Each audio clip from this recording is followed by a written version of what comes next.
अर्जुन, जो पहले युद्ध के लिए तैयार था, अब युद्ध भूमि में खड़ा होकर अपने सगे संबंधियों और गुरु के खिलाफ युद्ध करने में संशय और भय महसूस करने लगता है। वह देखता है कि उसके सामने उसके रिश्तेदार, गुरु और प्रियजन हैं, और उसे युद्ध में इन लोगों को मारने का विचार उसे मानसिक संकट में डाल देता है। अर्जुन कहता है, हे कृष्ण, मैं इस युद्ध को नहीं लड़ सकता। यह मेरे लिए एक महान कष्ट होगा। मेरे ही लोग एक दूसरे को मारकर मरेंगे और इससे हम सभी का अंत होगा। अर्जुन के दिल में भय, दुख और चिंता उभर आती है और वह युद्ध छोड़ने का निर्णय लेता है। इस भाग में भगवान श्री कृष्ण ने अर्जुन के विषाद, दुख और संकोच को देखा और समझा। यह हमें यह सिखाता है कि जीवन में कभी कभी हम कठिन परिस्थितियों का सामना करते हैं, जहां निर्णय लेना मुश्किल हो जाता है। हम भी कभी न कभी अपनी जिंदगी में उलझन, चिंता या भ्रम का सामना करते हैं, जैसे अर्जुन ने किया था। इससे यह शिक्षा मिलती है कि मानसिक संकट से निकलने के लिए हमें आत्मज्ञान की आवश्यकता होती है।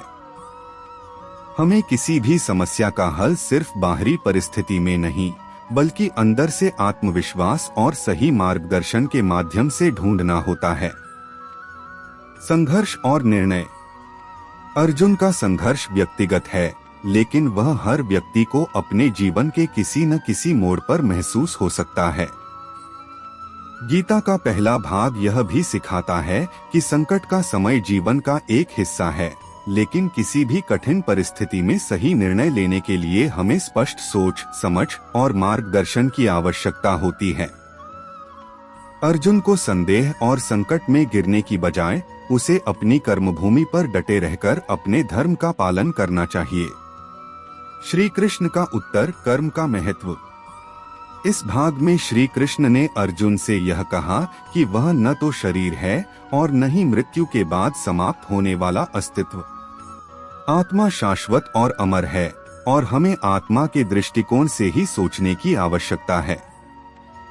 उन्होंने अर्जुन से यह भी कहा कि युद्ध से बचने के बजाय उसे अपने कर्तव्यों का पालन करना चाहिए। श्री कृष्ण का उपदेश, तुम युद्ध से कतराओ मत, तुम्हारा धर्म युद्ध करना है और तुम्हें अपने धर्म का पालन करना चाहिए। मानसिक शांति और स्पष्टता। भगवान श्री कृष्ण ने अर्जुन से यह भी कहा कि मानसिक शांति पाने के लिए हमें अपने भय और संकोच को समाप्त करना होगा। हमें निष्कलंक रूप से अपने कर्तव्यों का पालन करना चाहिए, न कि किसी स्थिति के आधार पर डर या संकोच महसूस करना चाहिए। भगवान श्री कृष्ण का उपदेश स्पष्ट रूप से यह था कि हमें अपनी इच्छाओं, संकोच और भय से मुक्त होकर अपने धर्म को पालन करने का निर्णय लेना चाहिए, क्योंकि यही जीवन का वास्तविक उद्देश्य है।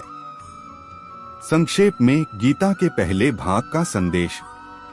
संघर्ष और विषाद। जीवन में कभी कभी हम मानसिक संघर्ष और विषाद का सामना करते हैं, जैसे अर्जुन ने किया। आत्मज्ञान और विश्वास। आत्मा शाश्वत है और हमें अपने कार्यों को बिना किसी भय और संकोच के करने चाहिए। हमें अपने कर्तव्यों का पालन करना चाहिए, चाहे परिस्थितियां कैसी भी हों।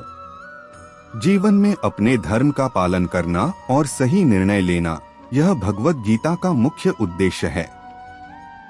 भगवद गीता के पहले भाग में अर्जुन के शोक और मानसिक संकोच का वर्णन है। जब अर्जुन को यह एहसास हुआ कि उसे अपने ही रिश्तेदारों, गुरु और मित्रों के खिलाफ युद्ध करना होगा, तो उसका मन अशांत हो गया। वह अपने भावनाओं में बुरी तरह उलझ गया। अर्जुन ने कहा, हे कृष्ण, इस युद्ध में भाग लेना मुझे उचित नहीं लगता। मेरे आत्मीयजन, जो मेरे लिए सबसे प्रिय हैं, वे एक दूसरे से लड़ेंगे और मेरे हाथों मारे जाएंगे। इससे क्या लाभ होगा? अर्जुन को यह युद्ध न केवल शारीरिक बल्कि मानसिक और भावनात्मक रूप से भी कठिन लगा। इस पर उसे गहरी चिंता और विषाद हुआ और वह अपने कर्तव्य से पीछे हटने की सोचने लगा। अहंकार और भावनाओं से परे होकर अपने कर्तव्य का पालन करें। भगवान श्री कृष्ण ने अर्जुन को समझाया कि इस परिस्थिति में वह अपनी भावनाओं और अहंकार को परे रखकर अपने कर्तव्य का पालन करें। श्री कृष्ण ने अर्जुन से कहा कि उसे अपने धर्म कर्म से भागना नहीं चाहिए। धर्म का पालन करना उसके जीवन का उद्देश्य है। कर्म करो, फल की चिंता मत करो। भगवान ने अर्जुन को यह उपदेश दिया कि वह युद्ध के परिणाम की चिंता न करें, बल्कि उसे सिर्फ अपना कर्तव्य निभाना चाहिए, क्योंकि जो कुछ भी होता है वह ईश्वर की इच्छा के अनुसार होता है। युद्ध और कर्तव्य का पालन। भगवान श्री कृष्ण ने अर्जुन से कहा कि युद्ध सिर्फ एक कर्तव्य है जो उसे निभाना चाहिए।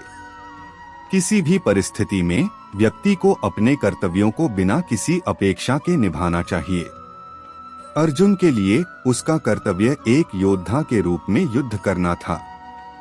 श्री कृष्ण ने अर्जुन को समझाया कि वह आत्मा है जो न तो जन्मती है न मरती है, इसलिए वह युद्ध से भयभीत नहीं हो सकता। आत्मा शाश्वत है, इसका न कोई जन्म है न मृत्यु। इस उपदेश से अर्जुन को यह समझ में आया कि उसके लिए डरने का कोई कारण नहीं है। अगर वह युद्ध नहीं लड़ेगा तो वह अपने धर्म का उल्लंघन करेगा और यह उसकी आत्मा के लिए सही नहीं होगा। भावनाओं से पार पाने के लिए आत्मज्ञान की आवश्यकता। श्री कृष्ण ने अर्जुन को यह भी बताया कि उसे अपनी भावनाओं से परे जाकर आत्मज्ञान की ओर बढ़ना चाहिए। शोक और भय केवल भौतिक शरीर से जुड़ी हुई भावनाएं हैं, जबकि आत्मा शाश्वत और अमर है। युद्ध से पहले अर्जुन का शोक सिर्फ एक मानसिक अवस्था थी जो उसे अपने जीवन के उद्देश्य को समझने से रोक रही थी। शरीर का नाश होता है, लेकिन आत्मा कभी नहीं मरती। यह उपदेश अर्जुन को मानसिक शांति और स्पष्टता पाने में मदद करता है। श्री कृष्ण ने अर्जुन से कहा कि उसे आत्मा की स्थिरता को समझना चाहिए ताकि वह किसी भी स्थिति में अपने कर्तव्य से विमुख न हो। मानसिक संतुलन और स्थिति को सही दृष्टिकोण से देखना। भगवान श्री कृष्ण ने अर्जुन को यह सिखाया कि जीवन में सुख और दुख दोनों आते हैं। किसी भी स्थिति में स्थिर और संतुलित रहना महत्वपूर्ण है। अर्जुन के विषाद का मुख्य कारण यही था कि वह केवल अपने भौतिक दृष्टिकोण से सोच रहा था, जबकि गीता का संदेश यह है कि जीवन की हर परिस्थिति को आत्मा की दृष्टि से देखना चाहिए।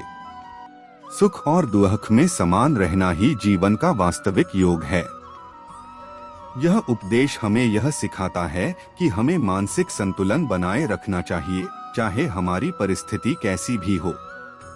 श्री कृष्ण ने अर्जुन से कहा कि उसे युद्ध में भाग लेकर न केवल अपने धर्म का पालन करना है, बल्कि उसे यह भी समझना है कि यह एक योग है। योग का अर्थ है एकाग्रता, समर्पण और आत्मज्ञान।